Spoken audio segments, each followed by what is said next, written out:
Okay, we're live. Welcome in. I'm the real underscore G Warner going through Champions League, Europa League, Europa Conference League, and the English Premier League for matches that are happening this midweek. It is Monday, February 21st in the United States. And without further ado, let's go where the money is. And I think that's where Champions League begins. So Chelsea host Lille after a late victory. I'm not sure that it was fully deserved, had a goal that was ruled out for an offside, but certainly didn't look very good. Where Lille did not score, I think, at a goalless draw on Friday, where Chelsea played Saturday morning. So a little bit of a leg advantage, but probably mitigated by Lille having to travel to London. Probably not too far of a trip ultimately, but still something to think about. Chelsea, a 1.5 favorite. Went over these lines last week as well when we were talking UCL. But in terms of movement from last week, it looks like Lille has gotten, Chelsea has gotten bet a little bit. I don't know if that victory this weekend really did a lot to change that performance, maybe more looking against or not being as confident in Lille from a pretty poor performance last Friday. But I like Lille, was interested in him in the first place. Thought this line was going to be shorter than the 1.5. I think Lille is also in a position where when they go on the road for the first leg to Stamford Bridge, they're going to try to keep Chelsea from scoring. And I don't think that's going to be the hardest thing in the world. Lukaku hasn't been anything close to what he showed at Inter last season. Pulisic just wastes every chance possible. Hakim Ziyech, seems to be a good poacher and scored 2 goals, one of them which counted this weekend. I just don't know that that's really something I want to trust. And I think the Lille defense, while they've had some big mistakes from their goalkeeper lately, especially against PSG, which I think got him benched, Ivo Grbic, for a game, I imagine he returns because I think he's been pretty good besides that kind of joking or really, really tough effort that he had. And I think Chelsea, their offense really has done nothing to show that they're going to win by more than a goal here.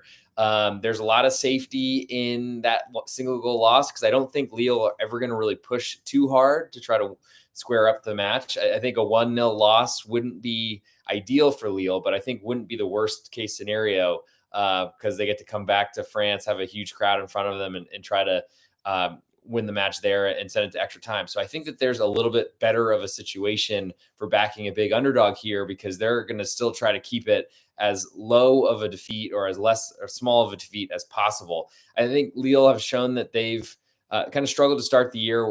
Ligue champions last season, haven't really had anywhere near that same form this year, but lost their manager, sold off a bunch of players.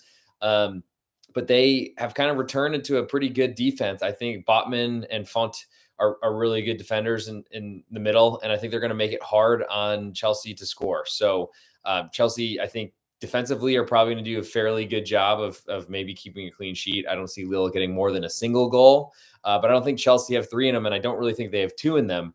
And if Lille score first, that's a pretty safe bet, I think, with taking 1.5. And Jonathan David has been so good this year that I think he's someone that I would want to back. Jonathan David, however you want to pronounce it. I know that he's technically from Canada, but also has some foreign other stuff. So who knows? But Chelsea getting a goal and a half or giving a goal and a half seems too large for me. Next is Villarreal hosting Juve. Currently, Villarreal is a quarter goal favorite with all the juice on the road team Juventus. From last week, I was expecting, so just to start it all off, I was thinking that Villarreal might be an underdog here. Was looking to back them there. They were a pick 'em and have taken money since then, rotated their side quite a bit and got away with it. Didn't play great, I think, but Granada wasn't good either. And there were some scary moments for Villarreal, but ultimately they pulled away. And I think that was a really big gamble from Unai Emery, who's clearly putting all of his eggs in the Champions League basket. But he didn't pay for it. So that worked. Juve, on the other hand, had a really tough match in a derby match against Torino. Were kind of pushed back and were controlled the whole time. But that's kind of the way Allegri has played. And maybe they deserve better, but I feel like a draw is probably a fair result. And ultimately, I think Torino might even deserve better in that matchup. So Juve not looking great, entering in off of a pretty poor performance in a rivalry game, I think does kind of set their trajectory a little bit better here. than if they had played really well, and probably wouldn't have moved to an underdog if that was the case. Juve have not been great this season, have not looked good in Serie A, but did a lot of business in the transfer window. Completely retooled their front line, really, with bringing in Vlahovic, who's a scary guy up front. Villarreal will have well-rested center backs with Pau Torres, who did play this weekend, but Albiol, I believe, will be back and healthy, and he's probably one of the bigger guys, but he's not young, and I think Vlahovic can cause some problems. So in this type of situation, I think Juve is going to go in there under Allegri, and if they take a 1-0 lead, they'll shut up shop and try to get out with a 1-0 victory or potentially a 1-1 draw, which would win at least half a bet if you're taking them plus a quarter. Villarreal haven't really been the same offense this year without Gerard Moreno. Danjuma getting a hat trick this weekend was heavily aided by big mistakes by Granada. Penalty conceded, defenders colliding like bowling pins and giving up a breakaway. So I don't know that I really buy into the Villarreal. I do like them as an underdog, but I don't know that they are a worthy favorite here. So Juve getting a quarter off a pretty disappointing performance that should have them pretty fired up for this Champions League match does make me interested in backing the underdog. In terms of two advanced lines, Chelsea minus 500, so 1-5, that's huge. I don't know that I see Lille knocking them off. And then Juve is a favorite to advance at minus 180.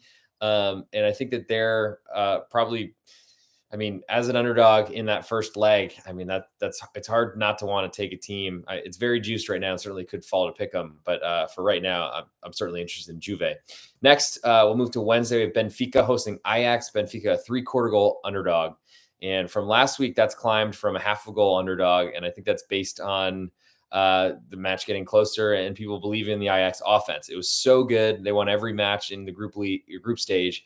But maybe that wasn't as pretty as we potentially thought. Benfica found their way into Champions League by being pretty defensive. I think they were facing PSV Eindhoven and were an underdog and really weren't looked at in a positive way. I think they haven't been as good in the Portuguese league this season, but Benfica have shown that they can defend, and I feel like they have a lot more offense to them. Problem is that they're facing a team like Ajax, who isn't going to be giving a full goal. It doesn't look to me by the time this kicks off. So what I think I was more hoping for is Benfica to be playing a good team from one of the bigger leagues so that I could potentially back them as an underdog. I'm still interested in them as a home underdog here. I think getting in the way of Ajax's offense is definitely a concern because they've shown that they can score a bunch of goals. Benfica, I think, are really going to want to play defensively and try to nick one, which isn't great if Ajax are running rampant and trying to score a bunch. I think I'm most interested in potentially seeing what happens with this number. It's climbed already from 1/2 to 3/4 of a goal, which does make me interested in Benfica because I feel like when you look at these road ties, road goals don't matter as much. Ajax, I don't think will ever play defensively, but I don't think that they're going to be like necessarily risking a ton on the road here, knowing that they'll have a home match where they probably will be able to get the 3 points or at least a single goal victory. So there is some question to me about what Ajax is really shooting for. I think they, of course, want to win the match and want to score a bunch of goals. But I do think that there might be a little bit more pragmatism than you normally see in a game where they're trying to get the 3 points and try to score as much as possible to try to win. Benfica are a good team, a good defense, and I think I'm interested in them, and we'll see where this number goes before kickoff. It has climbed from 1/2 to 3/4, but all the juice is on Benfica right now at BetOnline, so we'll see what happens. Next, Atletico Madrid hosting Manchester United, currently giving a 1/4 of a goal. And I still don't really understand why Atleti is favored like this. It's money has been slowly rolling in on Manchester United. And maybe the performance this weekend helped that, though Atleti got a big win. I've been on the record of not being a big fan of La Liga refs, and nothing this weekend changed my opinions. Luis Suarez arguably fouled the goalkeeper. I mean, commentary from ESPN thought it was a foul on the goalkeeper, but goal stands. And then a foul box clearly should be a penalty, wasn't considered. There's another foul that was less clear of a penalty that wasn't considered. I just like the protectionism of La Liga refs for the big teams is incredible. And like, I think it demands an investigation, but clearly that's not going to happen. I think from this point of view in the Champions League, that ultimately, if there's going to be any favoritism to be shown to Manchester United as a bigger club, I don't think that'll be a significant talking point. Hopefully not on that way or that to talk about. And probably the UCL refs are of the highest quality that they have. So they're probably less impacted by home crowds. But Atleti's ridiculous calls were all on the road. So that didn't make a lot of sense to me. Anyway, skipping away from that, both of these teams have big problems. Atletico Madrid, I think, as a favorite, have bigger problems because they aren't really reliable defensively like they used to be. Their offense has not been great. I mean, certainly give Luis Suarez a big chance and he'll take it.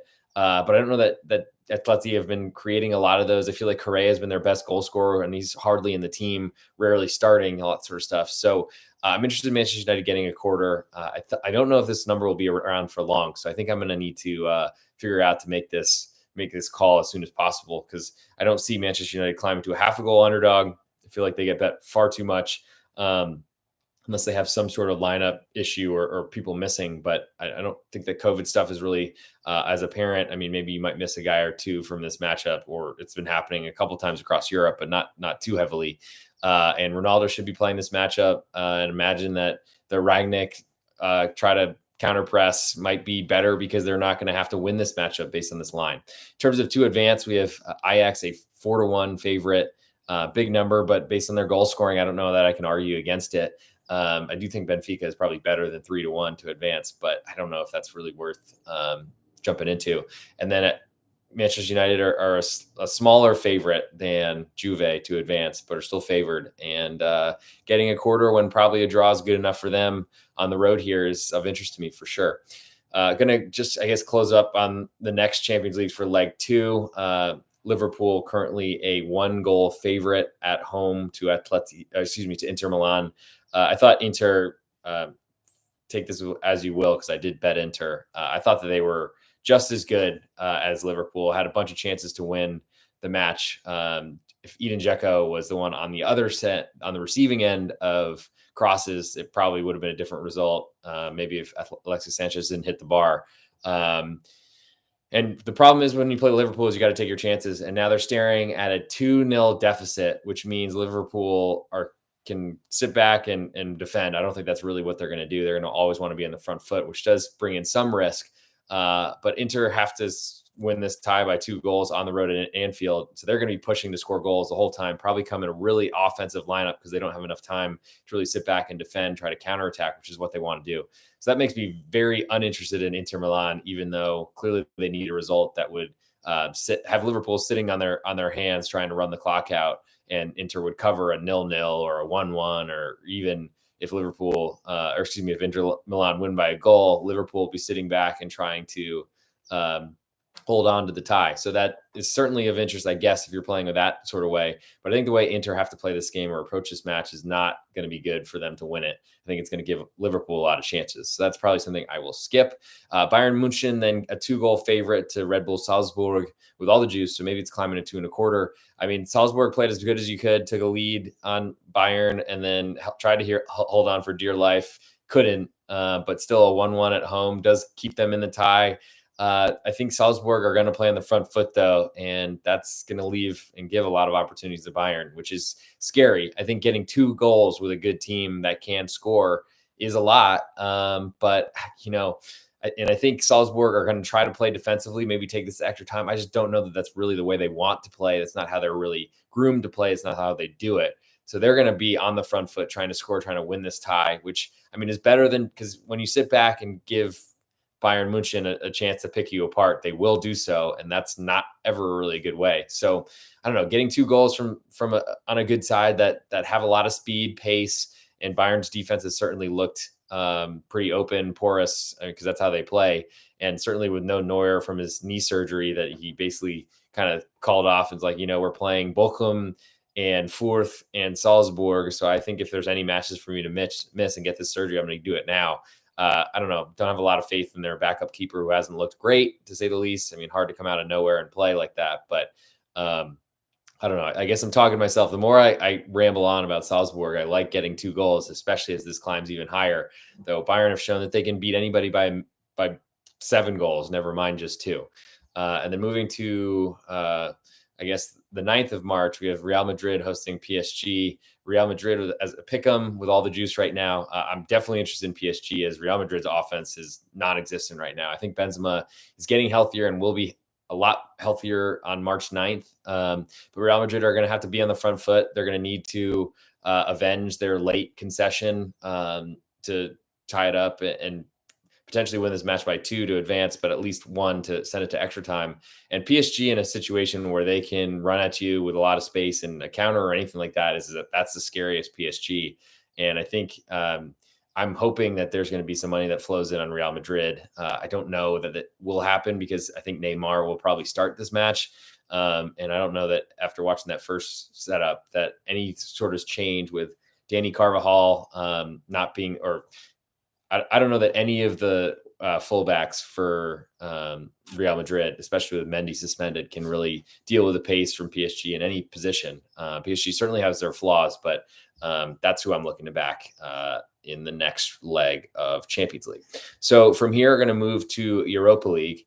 And there's some decent situations based on first leg matchups, I think, that will probably take a while to go through, but I'm going to try to make this podcast as efficient as possible. So Dinamo Zagreb, currently a quarter goal underdog at home to Sevilla, but they're going to have to come back from a pretty big deficit. So that's scary. And I think Sevilla have kind of shown that they're a much better side. So pretty short number in my estimation, and having to avenge a 2-goal deficit is going to be hard. But it's a weird situation because if they win by a single goal, that covers the spread clearly, and Sevilla would be more than okay with that. I mean, certainly would be trying to defend late to keep that second one from coming in. But with no away goals, it kind of makes things pretty cut and dry here.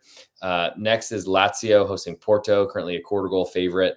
And I bet Lazio in this matchup, they took a 1-0 lead. And then I think Lazio's defense is, I mean, it's been their bugaboo for a while. It's never been very good. They can score goals, which is a big deal as an underdog, but and it certainly matters as a favorite. But not a great performance, especially without Ciro Immobile, and being a half a goal underdog at Porto was a pretty good start to go up 1-0, and then to capitulate completely was pretty bad.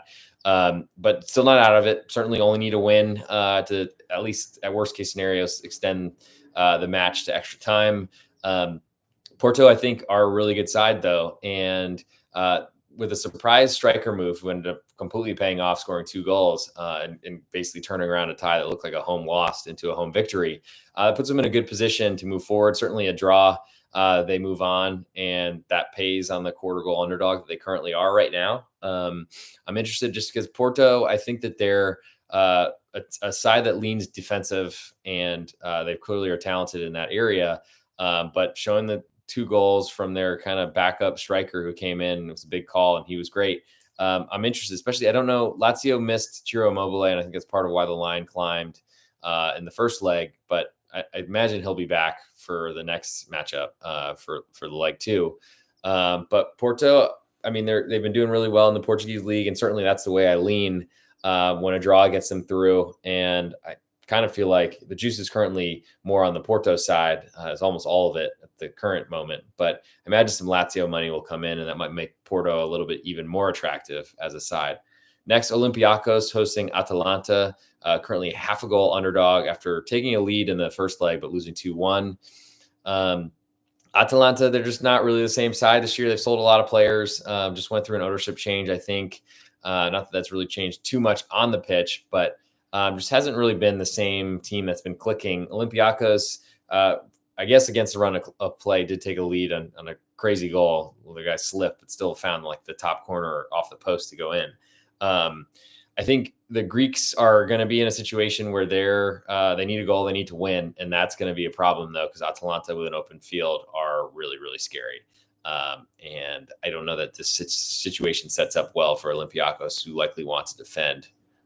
Next, we have Real Sociedad hosting Leipzig, currently a pick'em with most of the juice on Leipzig, and a pretty good first match that Sociedad played really well, went for it in Germany, and maybe deserved a win. But a 2-2 draw puts this tie completely up for grabs. I think I'll be interested in Leipzig as a road underdog if it comes to that. But it looks like, if anything, Sociedad would be the underdog, and they had the Basque Derby on the weekend. So tough turnaround for them. We'll see where this one goes, but at Pick'em, not a lot for me to do. Napoli then hosting Barcelona, currently a Pick'em right now with Napoli a little bit more of the juice. And 1-1 first matchup, first leg.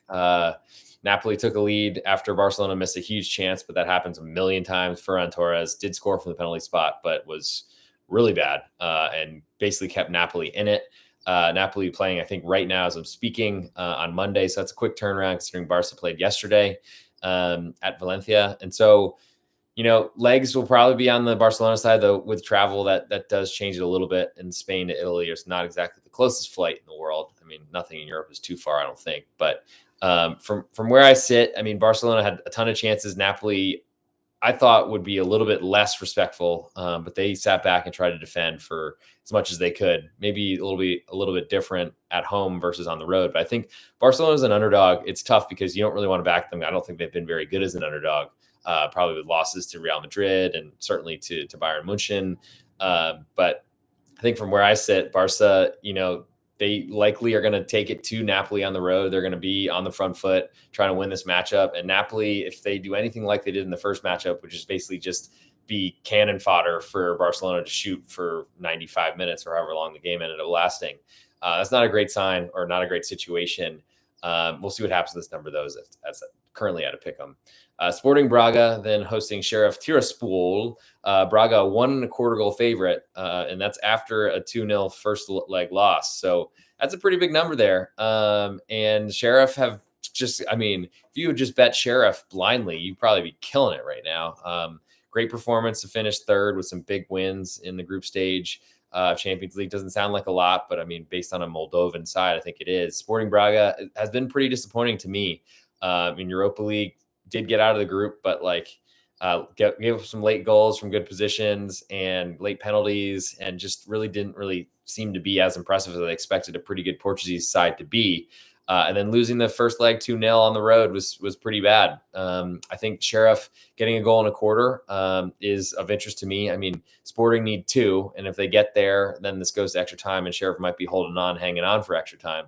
But I just feel like this is a big number based on what is kind of needed by Braga, not really how they've played in Europe so far this season. And Sheriff have been really frisky, I got to say, as an underdog. Next is Betis hosting Zenit St. Petersburg. Currently Betis a 0.5 goal favorite at home. They've had a ton of fixtures lately, but they've got a lot deeper of a side than I think you'd expect. And Zenit, coming back from 2-0 down to square it up and then giving up another goal. I mean, I think kind of speaks to what Zenit were in the UCL. They not great. And Zuba is a really tough cover inside on crosses. But now Zenit's going to need to be on the front foot to try to get a goal here, and that's going to leave them susceptible to a Betis counterattack. So it doesn't really fit exactly when Zenit is an underdog, but I just don't know that there's enough there for me to want to get involved, because I think Betis are a lot better team, backed them when they went to St. Petersburg to Russia and won that match with a reserve side and beat them. So I think if this is the best that Betis has, it probably will be.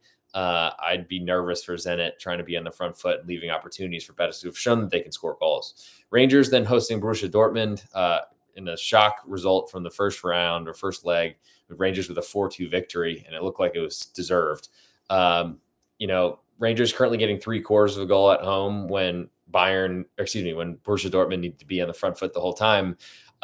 Puts you in a little bit of a tough situation, though, because a single goal victory for Dortmund, Rangers go through, but you lose half your bet. So that's not necessarily enough for me. I think what I would probably need here is to want to get a full goal from Rangers. I think Dortmund's defense has been awful, horrible, historically bad. And that's not changing in this one, especially when Dortmund's going to be on the front foot the whole time. We'll see if Haaland plays, but I think, was a little bit of a surprise not to play on the weekend against Gladbach. And without him, their offense is different. Their defense is still bad. And unfortunately, they need him to score as many goals as possible to balance out how bad the defense is. Now, the good thing is road goals don't matter. So 2-0 is enough for Dortmund to get this to extra time.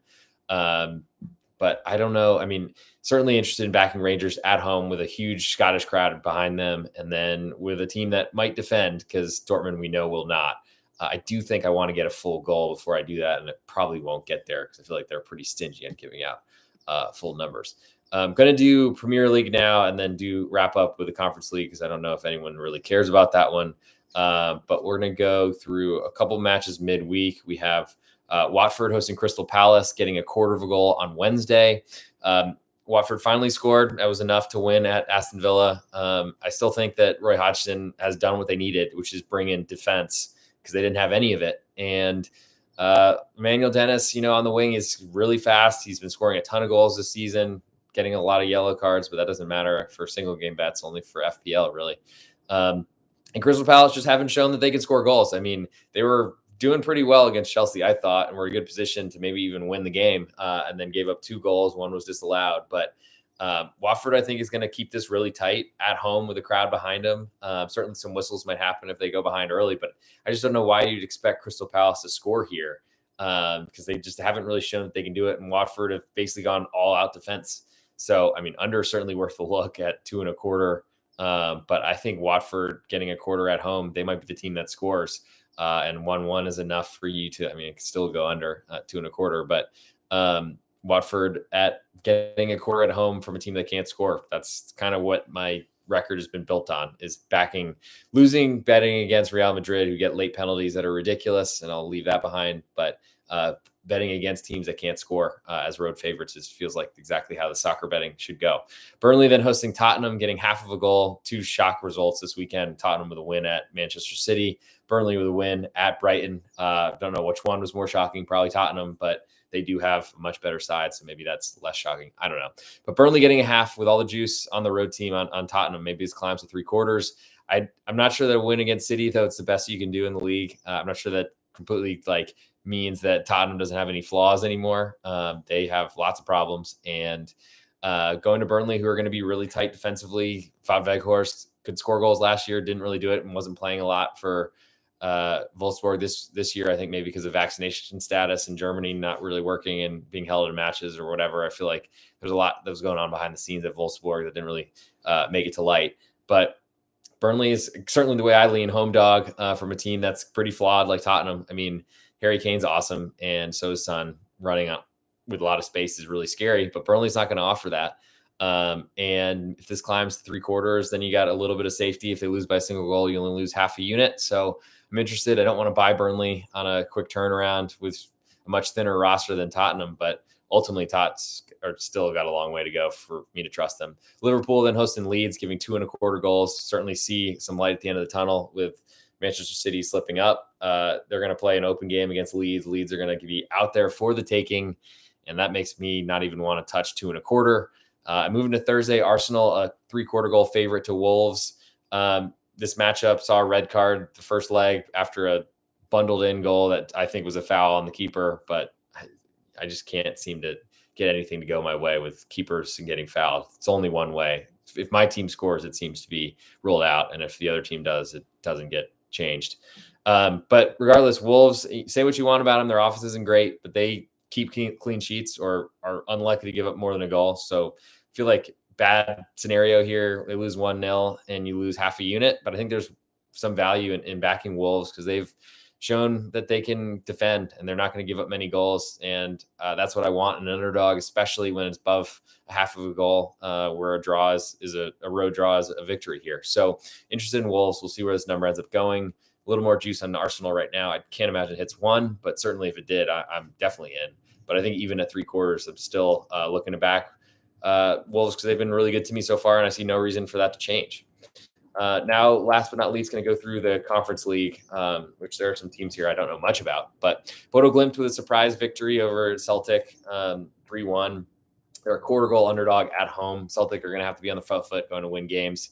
Glimt are going to sit back and defend. The problem is if they lose by a goal, it's good enough for Bodo Glimt to move on as one of the minnows in this competition. But I don't know, because you lose your bet there. So that's less interesting to me. Partizan hosting Sparta Prague. Partizan with not a shock win, but maybe deserved, but surprise as they're an underdog. And now they're a quarter goal favorite at home with all the juice. Maybe this climbs to the half where Sparta Prague need to take the initiatives to go win the game. It's not great for them to concede a goal potentially, but I don't know that Partizan were that much better than Sparta Prague on the road. They did win, which is huge and big for them, but 0-0 is perfect for them to move on. And I think Sparta Prague were probably the better side from Czech Republic versus Serbia. I'm not sure really how those rank. I would guess that Czechs have a little bit more because this is, I guess, maybe the second best club in the Czech Republic. But, I think that as this climbs to maybe even hitting a half of a goal, it's pretty interesting to me on Sparta Prague.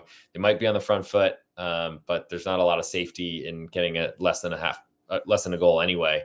And they were favored in the first matchup. So that's of interest to me. Maccabi Tel Aviv hosting Eindhoven, PSV Eindhoven, currently a quarter goal underdog at home with all the juice on PSV. So maybe this climbs to a half. It was a pretty big discrepancy in the spread the first time they played in Holland, but Maccabi Tel Aviv, they were pretty competitive, lost 1-0, but need to be on the front foot to win. And that's scary against a team that's better than them, even at home in Israel. Karabag then hosting Marseille. Marseille won 3-1, and what was a much closer match than that got a late goal to kind of extend and make this tie going to be a lot harder for Karabag, who are half a goal underdog at home, need to win this matchup by 2. And I think being on the front foot is pretty much disqualifies them from me being interested. Randers then hosting Leicester, was a blowout in the first leg. Leicester, a 3/4 goal favorite with all the juice. Maybe this climbs to 1. I think it's about what I made it. Over a goal. And Randers they have to somehow miraculously survive a 3-goal deficit. And they're going to be on the front foot the whole time. And that's scary, even against Leicester, who can't defend. PAOK against Michelin. Michelin with a 1-0 victory in the first way. They're currently a quarter goal underdog with all the juice on the home team. So this climbs to a half, and Michelin are going to go on the road and try to defend like crazy. Don't love the idea of them losing by a goal and going to extra time. That might be good enough for them. They don't really push late and take any chances, which would really hurt the bet that I would make. But certainly lean Michelin, who have been playing above their pay grade for a while. Slavia Prague then hosting Fenerbahce with a big win, up and down, but 3-2 on the road in Turkey. Currently a quarter goal favorite with all the juice. So Fenerbahce are moving probably to half of a goal underdog, and they're going to have to win this match. So they're going to be on the front foot. That's going to leave some opportunities for Sparta Prague. That's scary, but ultimately they are going to be needing a win. And if they're up 1 late, that might be holding on for everything and going to extra time. Slavia Prague might be okay with that at home with a crowd behind them. I don't know actually that there will be a crowd, because I want to say Sparta Prague didn't have one against Partizan, but I wasn't watching that closely. So we'll see. But ultimately lean the Turkish team that were a favorite the first leg. We'll see what happens, but that's currently where I'm looking, especially if this climbs to half of a goal. Vitesse hosting Rapid Vienna, which Rapid were great. I think a surprise based on how they played, but we're at home. So ultimately maybe not that big of a surprise, but I think a lot of people were expecting Vitesse to perform better.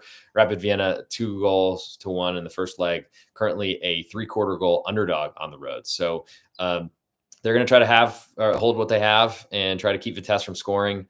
A single goal will mean extra time, and that means that Rapid Vienna probably hang on and try to hold on for extra time, which you lose half a unit if Vitesse do win this match by a single goal. So that's not great. Maybe this climbs to 1. Rapid Vienna will be a little bit more interesting to me right now. I'm not sure.